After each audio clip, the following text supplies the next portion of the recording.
By the time they'd secured me with bright orange zip ties, I'd already concluded that they were the ones in real trouble. There I lay, face pressed into the front lawn of my home in Cedar Hollow Reserve, my cheek grinding into the decorative mulch, as three men in identical HOA security jackets pinned me down like they were auditioning for a cheap police drama. "Suspect is under control," the largest one barked, breathing heavily. "Secure the ankles, Jeff. I live here," I muttered into the soil. "You tackled me while I was taking out the recycling."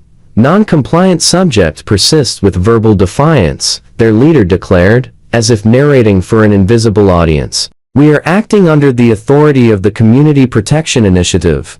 My left shoulder pulsed with pain. I managed to twist just enough to catch a glimpse of the ringleader's face, mid-40s, buzz cut, aviator sunglasses, and a scowl that practically advertised a bitter divorce involving a boat. Then the front door of my house swung open.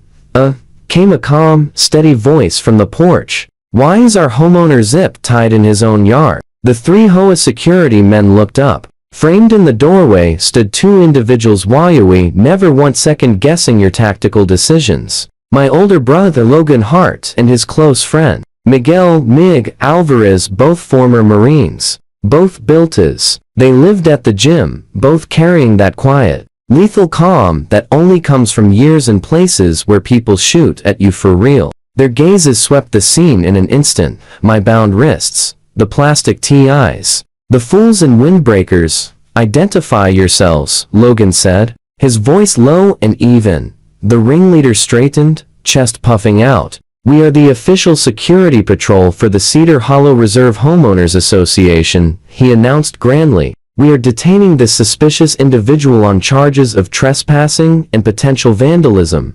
Logan blinked once, deliberately. "This suspicious individual," he echoed, "is my brother Evan Hart. He owns this house. Your detention constitutes felony false imprisonment." Mig cocked his head slightly. "You gentlemen hold private security licenses?" he asked. "Or is this simply a costume party with serious liability problems?" The trio's confidence evaporated in an instant. The biggest one swallowed hard. "We're just following directives from the HOA president," he muttered.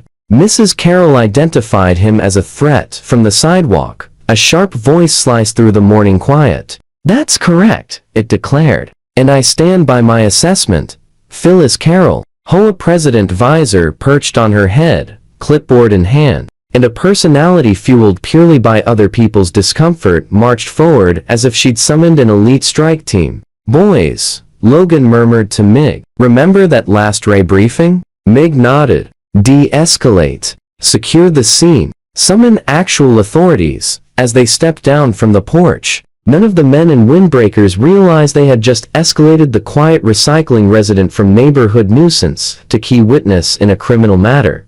"My name is Evan Hart. I develop network security software, steer clear of group chats, and own the second smallest house in Cedar Hollow Reserve, a subdivision where every hedge is perfectly aligned, and rumors are sharpened into weapons. I chose the place for its peacefulness, solid garage, and the narrow band of woods behind it that let me pretend civilization ended at my property line. I work remotely. I maintain my lawn at an acceptable height, keep my music volume low, and limit conversations to the essentials. In short, I'm HOA catnip, a single male homeowner who keeps to himself and therefore must be concealing something sinister. From the moment I moved in, Phyllis Carroll decided I was her personal crusade. She was the type who revered community standards far more than individual rights. Helmet hair, floral tops, and a laminated badge proclaiming "President" in enormous letters. She referred to Cedar Hollow as our brand. She called herself the pulsing core of enforcement. She labeled me that tech guy with the questionable garage. I made two critical errors. First, I installed a heavy-duty reinforced security door on my garage. Second, I had Marine veterans in my family. My brother Logan and his friend Mig were staying with me for a few weeks between jobs. They handled private security contracts, taught defensive driving classes, and occasionally intimidated delivery drivers simply by standing there. They were polite, unobtrusive guests, Phyllis spotted them once through a window while they were lifting weights in my garage, and instantly concluded I was operating some kind of paramilitary cell. If we ignore this, she warned the board, soon we'll have RVs and driveways and unauthorized wind chimes. I learned this secondhand from my neighbor, a retired teacher who viewed the entire HOA as a live study in how quickly authority corrodes common sense. I should have recognized the warning signs then. I simply never imagined it would escalate to abduction. The initial salvos were minor. It started with a formal letter, notice of potential non-compliant activity. Your residence has been noted for hosting multiple unrelated adult males and unusual late-night garage operations. Please submit a household occupancy declaration and a detailed description of all on-premises business activities. I ignored it. Next came the slow drive-bys. White SUV with the HOA logo. Phyllis in the passenger seat, neck craned to spy into my side yard like a wildlife tourist. Then the friendly visits. Hello, Evan, she sang one afternoon, appearing at my door with a practiced look of concern. We've received reports of unusual equipment in your garage. Nothing illegal, naturally just worrying. I glanced over my shoulder at Logan's heavy bag, Mig's weight bench, and my humming server rack in the corner. Gym equipment and computers, I said. We're highly allergic to criminal activity. She let out a thin, brittle laugh, her eyes darting past me as if cataloging my belongings. You understand, don't you? She pressed. We have families here, children. We must be especially vigilant about outsiders. Outsiders? I echoed. You mean my brother? I mean, anyone not listed on the mortgage, she replied with sugary sweetness. According to our bylaws, extended guests require registration and approval for community safety. I had, in fact, read the bylaws. I'm not asking for approval to have my own brother in my house. Have a good one, Mrs. Carroll, I said, and shut the door firmly. That's when the anonymous emails began flooding in. Subject lines like, concerned resident, unknown males at lot 14, disturbing thumps after dark, potential unauthorized training operation, apparently. The rhythmic thud of a heavy bag at 7 in the evening now qualified as evidence of a secret boot camp. Logan and Mig shrugged it off at first. This is small time, Logan said, sipping his coffee. I've dealt with officers who had smaller power trips than her. She'll lose interest eventually. But Phyllis didn't lose interest. She doubled down. One morning, we stepped outside to discover a glaring yellow sign hammered into my lawn. Official reminder, HOA prohibits operating a business from residential property without prior approval. Scrawled underneath in marker, and absolutely no paramilitary training facilities. Mig stared at it, eyebrow arched. Seriously? Physis because of my speed rope? I yanked the sign out of the ground, took a quick photo, and forwarded it to the property management company with a concise message about ongoing harassment. Their reply was a masterpiece of corporate vagueness, something about board authority and discretionary enforcement. Then, at the following monthly HOA meeting, Phyllis rolled out her grand plan. In light of recent troubling developments within our community, she declared from the podium, her gaze drilling straight into me despite addressing the entire room. Your board has authorized the creation of the Cedar Hollow Resident Security Patrol. Volunteer residents, properly equipped, will monitor activity, report concerns, and, when required, perform citizen detentions until proper authorities can respond. Logan leaned over and whispered, that is not remotely legal. Oh, kidding, I muttered back, loud enough for nearby seats to hear.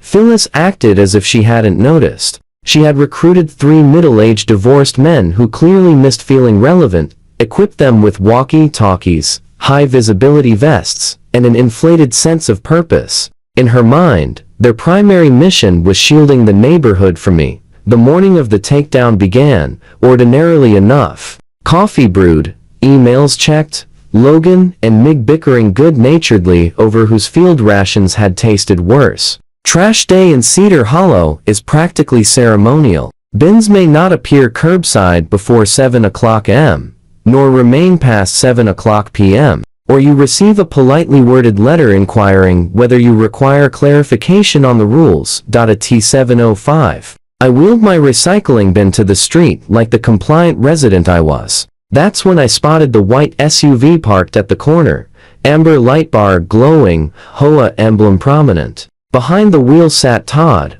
one of the new patrol volunteers, windbreaker zipped high like it was body armor. He raised his radio, staring intently at my house. I rolled my eyes and continued. I positioned the bin, turned toward the front door, and heard rapid footsteps pounding the pavement behind me. "Sir, step away from the property," a voice shouted. I half turned, bewildered. What? And then all three converged. One swept my legs out from under me. Another seized my shoulders. The ground rushed up fast. I landed hard, breath exploding from my lungs in a flash of white sparks.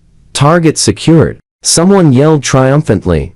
A knee planted itself between my shoulder blades. My arms were twisted back. "Quit resisting," Todd grunted. "I'm not resisting," I gasped. "I'm trying to inhale." Hard plastic ratcheted tight around my wrist zip ties. "HOA security," Todd announced, winded. "Under Cedar Hollow regulations, we are authorized to detain suspicious persons." "Suspicious how?" I managed. "Unauthorized recycling activity, unverified occupants," he rattled off. "Mrs. Carroll states you are not the registered owner. The legitimate homeowner relocated and left you in possession. You have repeatedly refused to produce residency verification. That justifies immediate detention. That justifies," I wheezed, "an enormous lawsuit."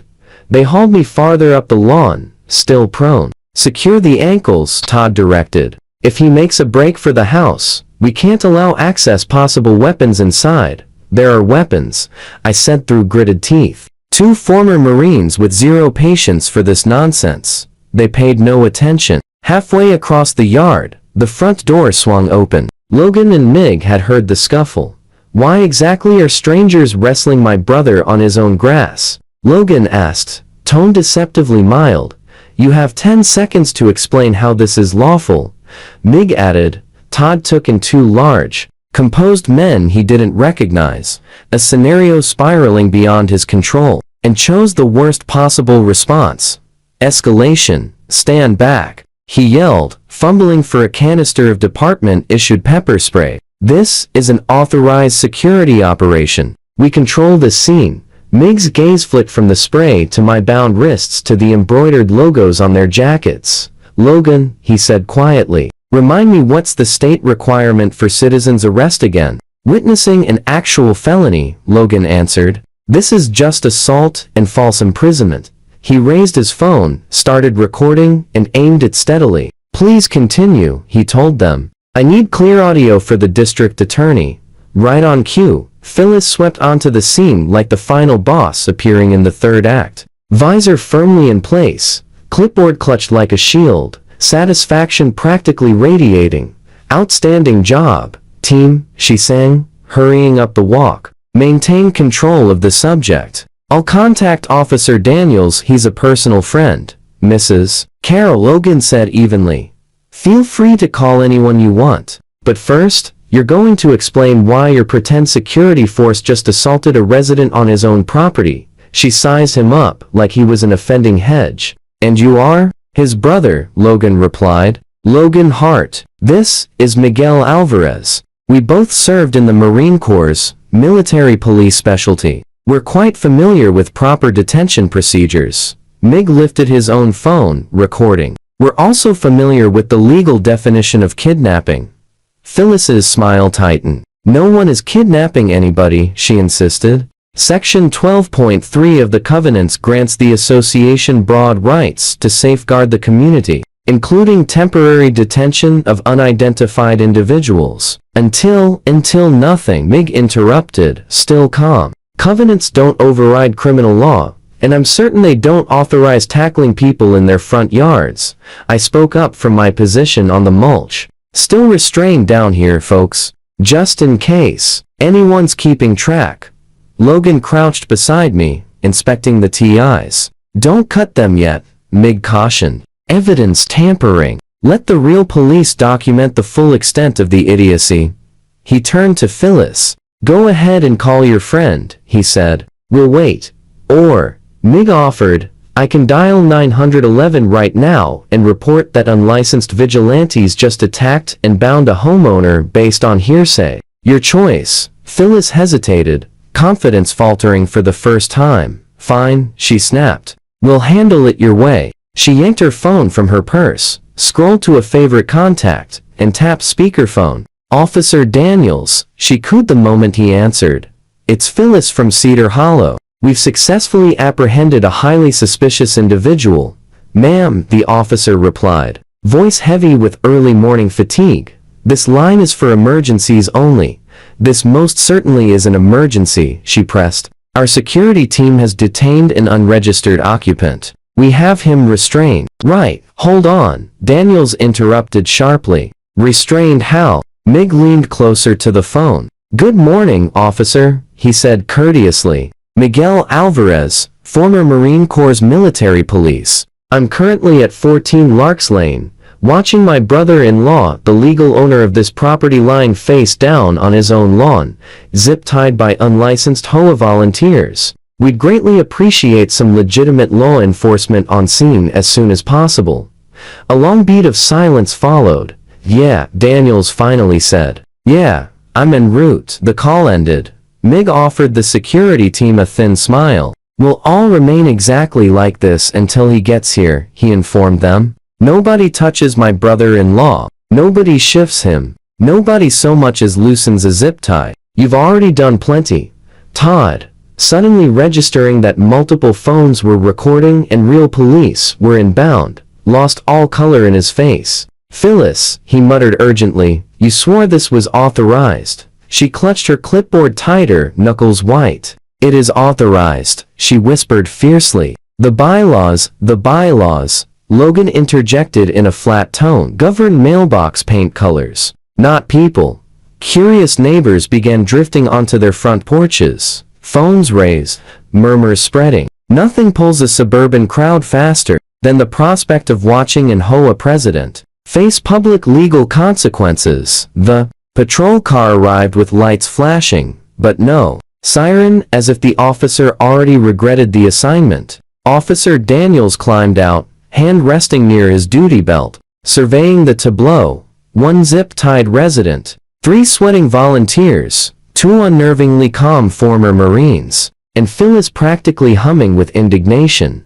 What, he asked slowly, exactly is going on here? Phyllis surged forward. Officer, thank heavens. We've secured a potential trespasser. He lives here. Logan cut in, gesturing toward me. Mortgage in his name, driver's license in his wallet, mail in his mailbox. I wiggled my bound wrists as best I could. Huge fan of your response time. Bawled out.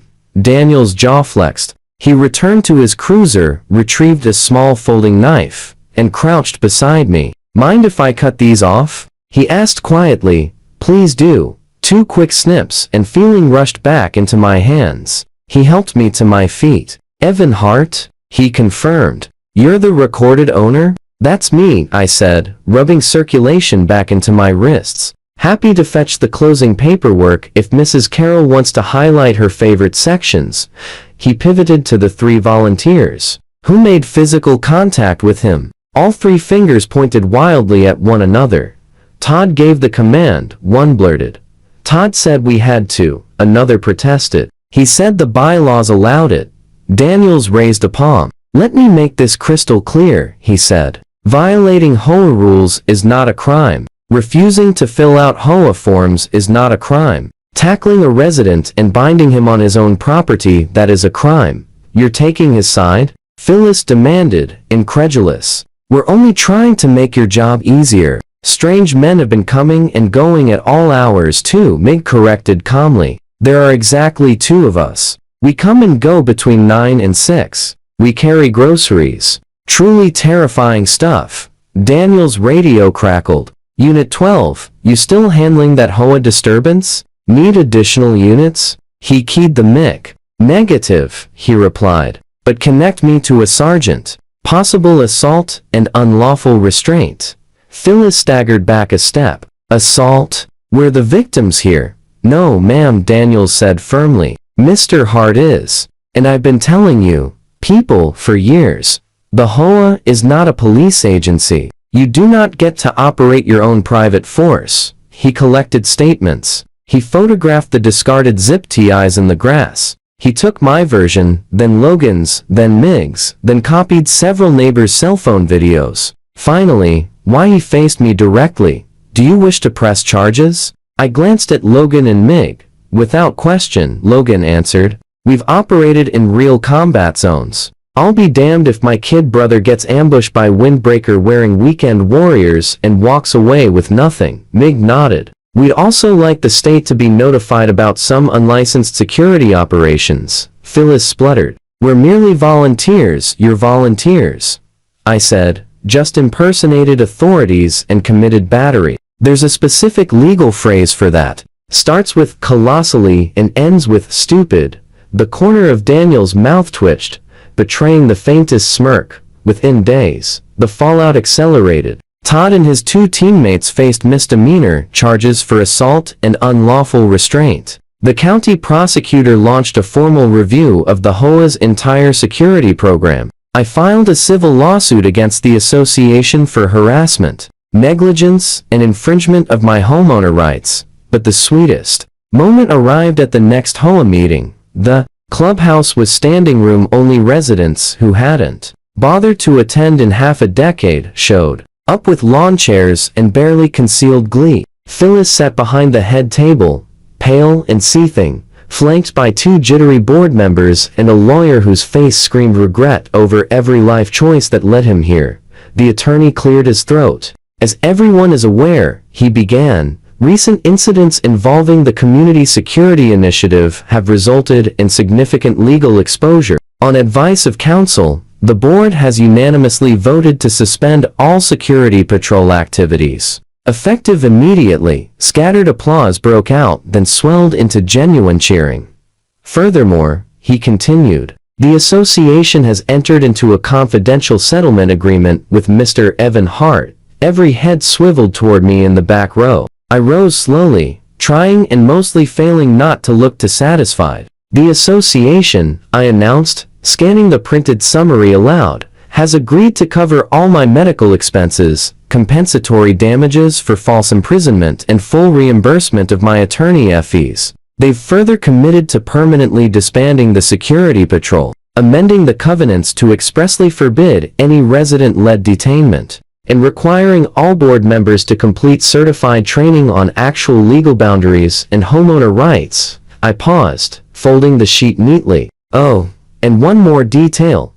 Mrs. Carroll is stepping down as president, effective immediately. As a condition of the settlement, the clubhouse exploded. Gasps rippled through the crowd. One man in the third row let out an enthusiastic, woohoo. Someone near the coffee urn muttered, ding dong, the witch is gone. Phyllis slammed her clipboard onto the table with a sharp crack. This is an absolute outrage, she sputtered, face flushed. I devoted 10 years of my life to this community, and you nearly gave me a permanent back injury, I replied. Let's call it even. The attorney slid a pre-prepared resignation letter across the table toward her. Phyllis, he said softly, if you refuse to sign, the insurance carrier will deny coverage, and the pending criminal matters will only worsen. She scrawled her name with furious, jerky strokes about as graceful as a toddler signing a confession.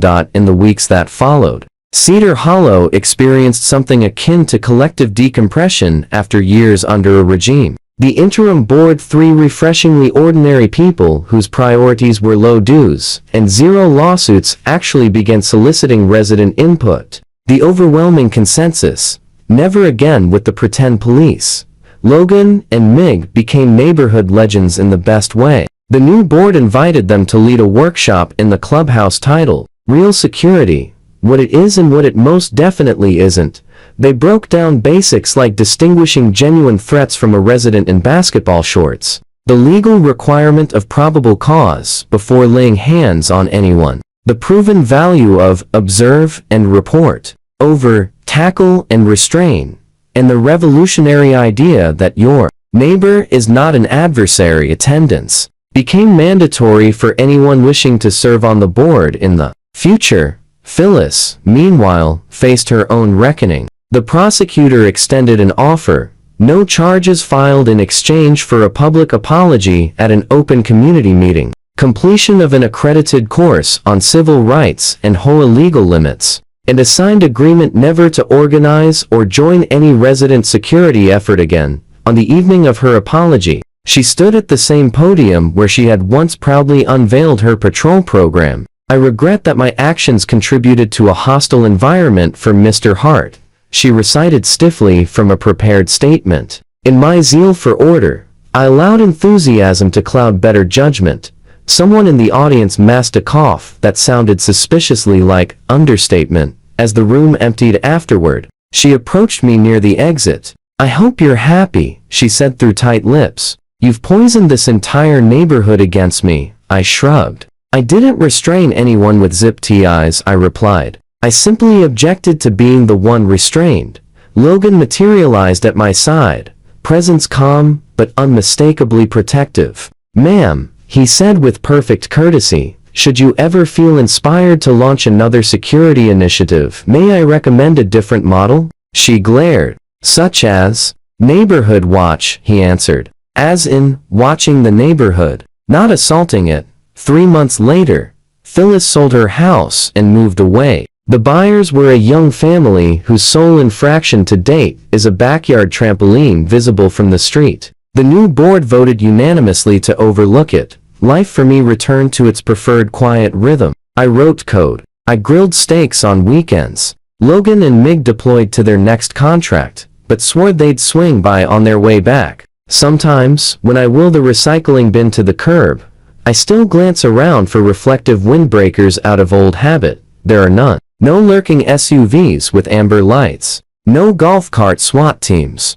Just kids riding bikes, sprinklers hissing, and a golden retriever convinced every passerby exists solely to pet him. I did one extra security camera overlooking the driveway. Purely nostalgic, you understand.